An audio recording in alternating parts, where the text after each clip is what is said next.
The next stage in Kahn's reapplication of Isaiah 9:10 is to connect these words to modern events. Unfortunately, he doesn't have a lot of trees to help him make a match. In fact, he just has one of each.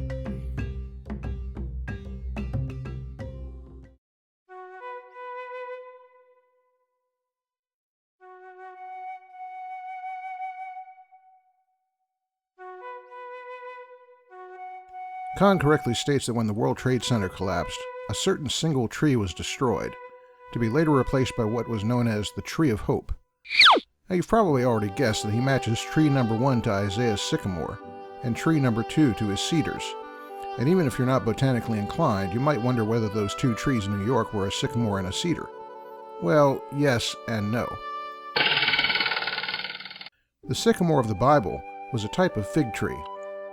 On the other hand, the tree felled in New York was an English sycamore. The cedar of the Bible was indeed probably a cedar, but the Tree of Hope was a Norwegian spruce. The match seems pretty dicey, and it is, but Kahn has an exercise in semantic expansion to help him out. For Kahn, all that matters is that since tree number 1 in New York was called a sycamore, we have a match. But sycamore is a designation that has managed to be applied to a lot of different kinds of trees that aren't even related. What that means is that it really isn't that uncanny that one tree in some way called a sycamore might have been knocked down on 9/11. That's all the more the case because the English sycamore has a range that extends from Texas to Massachusetts. And sycamores are the most common shade tree planted in America. In fact, the London plane tree, a relative of the sycamore, is the most common street tree in New York.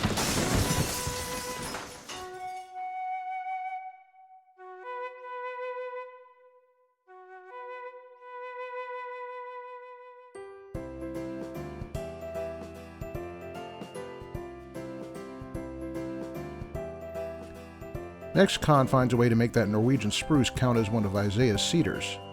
He claims the word cedar in Hebrew is a generic word for the pine family. I have to laugh at that claim rather loudly, because it reminds me of that anachronistic canard about whether the Bible calls the bat a bird.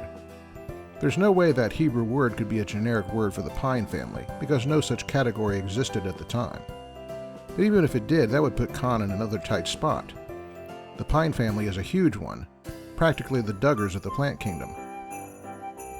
What that means is the odds that someone would choose a member of the pine family as a tree of hope wouldn't be that large, especially since it was planted close to Christmas time. Still, Kahn must insist that this was pretty weird. He tells us that the most natural thing to have done would have been to replace the one sycamore with another. I don't know where Kahn gets his measurements for what is natural when it comes to replanting trees, or where he found some survey showing that humans regularly and normally pick the same type of tree to replace one that they lose. I think he just made that up.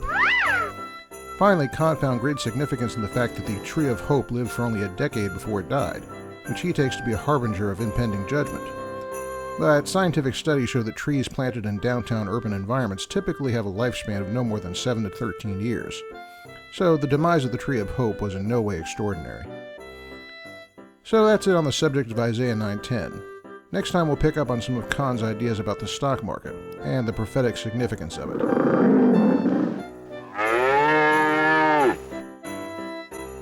Yeah, I know. See you next time.